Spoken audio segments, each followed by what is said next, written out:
Hello everyone. आज हम करने वाले हैं NCERT class 10th maths chapter 2 polynomials की एक्सरसाइज 2.2 क्वेश्चन 1 का सेकेंड एंड थर्ड पार्ट। इस क्वेश्चन में हमें ये पॉइंट्स याद रखने हैं। ये मैंने अपनी फर्स्ट वीडियो में क्वेश्चन 1 के फर्स्ट पार्ट वाली वीडियो में बता दिया है। आप मेरे चैनल पर जाके वो वीडियो देख सकते हैं। सो हम स्टार्ट करते हैं क्वेश्चन 1 का सेकेंड पार्ट। क्वेश्चन 1 में हमें फर्स्ट जीरोस फाइंड करने हैं पॉलिनोमियल्स के, और उसके बाद हमें जीरोस और कोफिशिएंट का रिलेशनशिप वेरीफाई करना है। तो स्टार्ट करते हैं। मिडिल टर्म स्प्लिटिंग में फर्स्ट स्टेप होता है एस स्क्वायर के कोफिशिएंट को कांस्टेंट टर्म से मल्टीप्लाई करते हैं, तो 4 इंटू 1 इज इक्वल टू 4 आएगा। अब हमें दो ऐसे नंबर फाइंड करने हैं जिन्हें मल्टीप्लाई करने पर 4 आए और प्लस माइनस करने पर 4 आए, जो s का कोफिशिएंट है, ताकि हम इसे स्प्लिट करके लिख सकें। ऐसे दो नंबर्स हैं 2 एंड 2। इन दोनों को अगर हम मल्टीप्लाई करेंगे तो 4 आएगा, प्लस करेंगे तो 4 आएगा। तो अब हम मिडल टर्म जो 4s है, हम 4 को 2 + 2 करके लिख सकते हैं, स्प्लिट करके लिख सकते हैं। अब हम इसे लिख लेते हैं 4s² माइनस 2 + 2 ब्रैकेट में s + 1। अब हम इन दोनों को ब्रैकेट से बाहर निकालेंगे, 2 इंटू एस करेंगे, 2 इंटू एस करेंगे, 4s² और साइन माइनस से अंदर वाले साइन चेंज हो जाएंगे। तो यहाँ पे -2s, 2 को s से मल्टीप्लाई करेंगे, प्लस के साइन को इससे मल्टीप्लाई करेंगे, तो plus minus minus 2 into S करेंगे, 2s + 1। अब हमें इन दो टर्म्स में से कॉमन फाइंड करना है और इन दो टर्म्स में से कॉमन फाइंड करना है। अब हम इन दोनों को सिंप्लीफाइड फॉर्म में लिख लेते हैं ताकि हमें कॉमन फाइंड करने में इजी हो। तो 4s को हम 2 इंटू 2 इंटू s लिख सकते हैं। 4s² को 2 इंटू 2 इंटू s की फॉर्म में लिखेंगे और 2s को 2 इंटू 1 इंटू s। अब इन दोनों में से माइनस एज इट इज आएगा, इन दोनों में से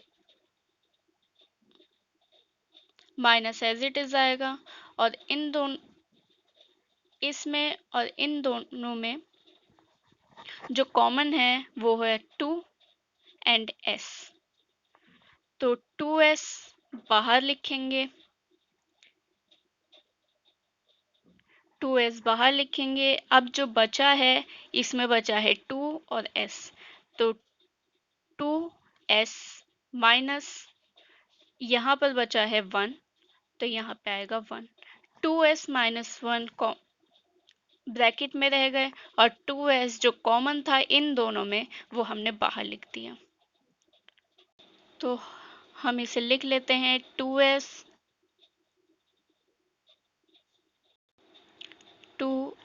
1। अब इन दोनों में से कॉमन निकालें तो इन दोनों में सिर्फ 1 कॉमन है, तो 1 हम बाहर लिखेंगे और 2s + 1 अंदर रह जाएगा। अब इन दोनों के साइन सेम नहीं है, इसलिए हम बाहर माइनस लिखेंगे ताकि बाहर के साइन से अंदर का साइन चेंज हो जाए और ये दोनों सेम हो जाए। इसलिए हम यहाँ पे माइनस लगाएंगे, जिसकी वजह से यहाँ पर माइनस आ जाएगा और ये दोनों सेम हो जाएंगे। तो इन दोनों को हम एक बार लिख लेते हैं क्योंकि ये कॉमन है, और इन दोनों को साथ में लिखेंगे 2s - 1। सॉल्व करने के बाद हमारे पास ये आए हैं, अब हम इन्हें इज इक्वल टू 0 करके फॉर्म में लिखेंगे। 2s minus 1 is equal to 0। अब हम 1 को रेसिप्रोकल करेंगे तो यहाँ पे आएगा 2s इज इक्वल टू 1। यहाँ पे भी माइनस 1 को रेसिप्रोकल करेंगे इधर की साइड तो ये पॉजिटिव 1 आएगा। 2s is equal to 1। अब हम 2 को भी यहाँ पे शिफ्ट करेंगे तो रेसिप्रोकल हो जाएगा, 2 डिवाइड में आ जाएगा तो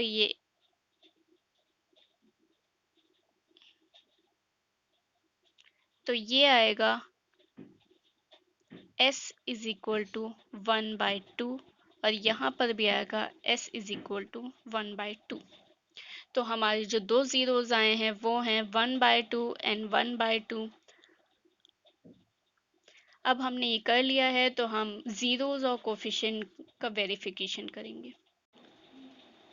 अब हम जीरोज और कोफिशिएंट का रिलेशनशिप वेरीफाई करेंगे। Sum of zeros is equal to minus B by A. तो हमारे दो जीरोस थे 1/2 एंड 1/2। हम इन दोनों का सम करेंगे। माइनस बी था -4 और ए है 4। बी की वैल्यू थी -4 और ये माइनस हम अलग से लगाएंगे। बच्चे ये ज़्यादातर भूल जाते हैं तो इस बात को याद रखें।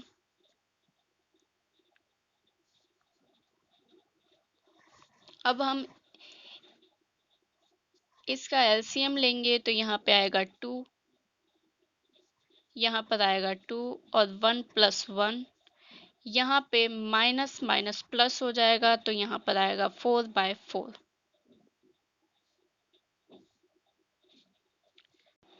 तो हमारा आया था 1 + 1/2 एलसीएम लेने पर और यहाँ पर आया था 4/4।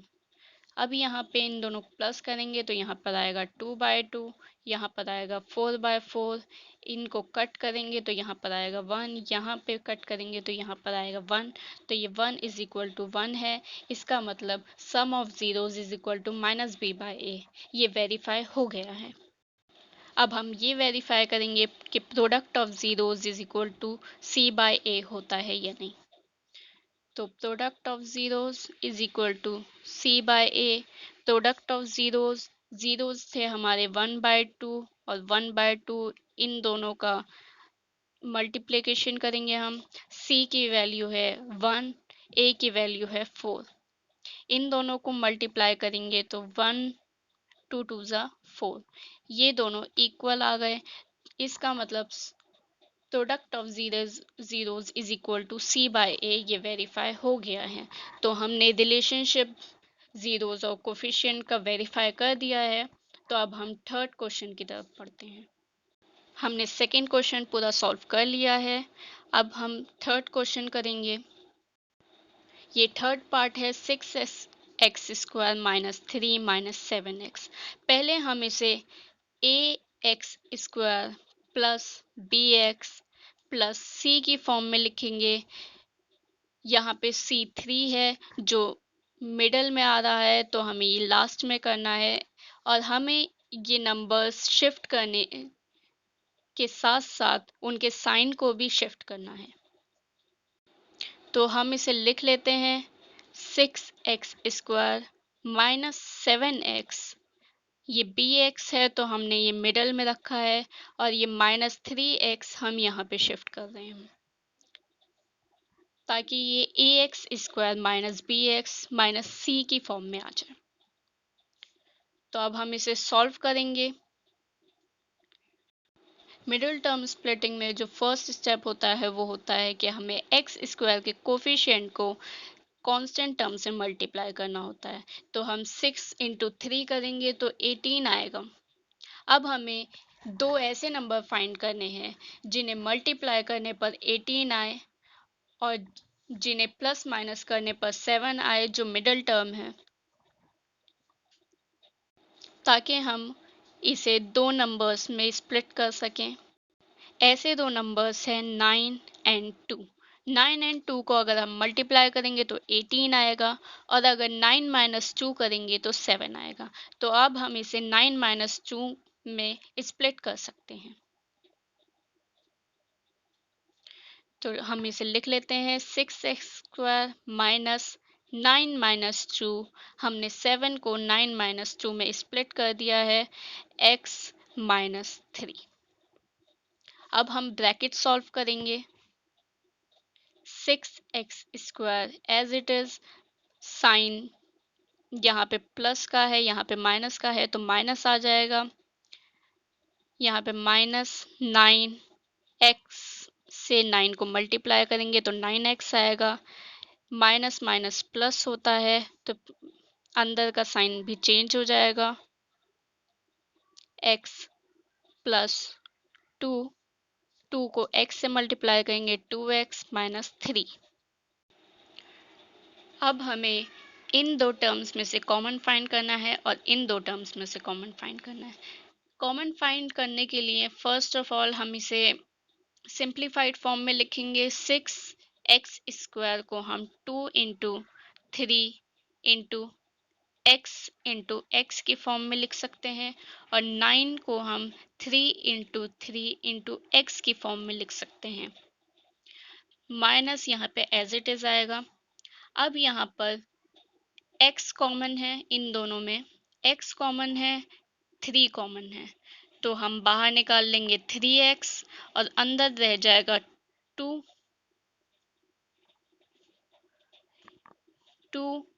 और माइनस का साइन एज इट इज। यहाँ पर रह गया है 2 और x, तो 2x माइनस का साइन एज इट इज, यहाँ पे रह गया है 3, तो 2x माइनस 3 आएगा। तो हम इसे लिख लेते हैं।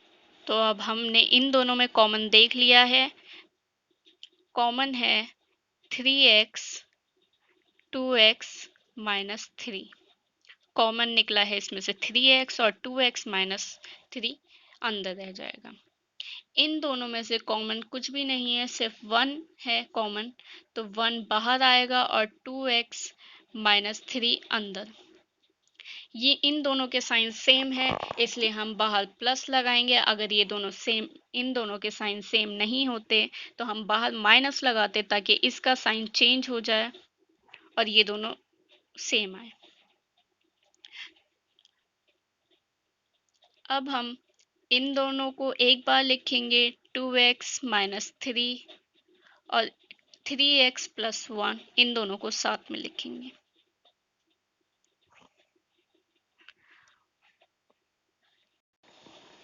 अब हम x की वैल्यू निकालने के लिए इन दोनों को इज इक्वल टू 0 करके लिखेंगे।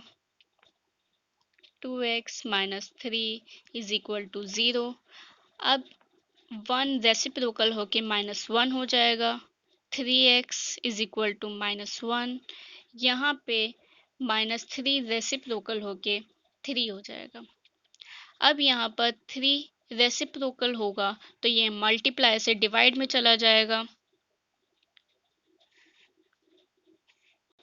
तो यहाँ पे हमारा आ जाएगा x इज इक्वल टू -1/3, और यहाँ पे हमारा आ जाएगा 3/2। तो हमारे जो दो ज़ीरोज़ आए हैं वो है -1/3 और 3/2। अब ये हमने कर लिया है, तो अब हम ज़ीरोज़ और कोफिशिएंट का रिलेशनशिप वेरीफाई करेंगे। अब हम ज़ीरोज़ और कोफिशिएंट का रिलेशनशिप वेरीफाई करेंगे। तो sum of zeros is equal to -b/a। हमारे ज़ीरोज़ थे -1/3 एंड 3/2, इन दोनों को हम प्लस करेंगे, और -b की वैल्यू थी, b की वैल्यू है -7, और ये माइनस अलग से ब्रैकेट के बाहर, a की वैल्यू है 6। अब हम इसे सॉल्व करने के लिए एलसीएम लेंगे, तो नीचे आएगा 6 और -2 प्लस 9, यहाँ पे माइनस माइनस प्लस हो जाएगा, तो 7/6।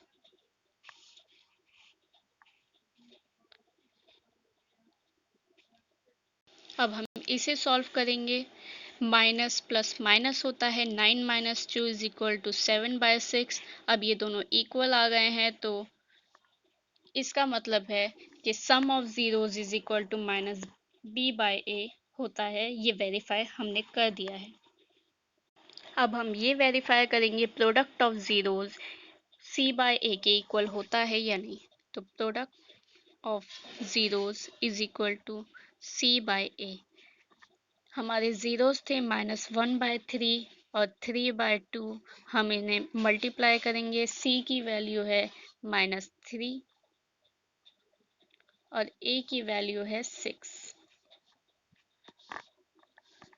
अब हम इन्हें मल्टीप्लाई करेंगे। -1/3 -3, 3 2 6 और ये दोनों इक्वल आए हैं। इसका मतलब ये वेरीफाई हो गया कि product of zeros is equal to c/a।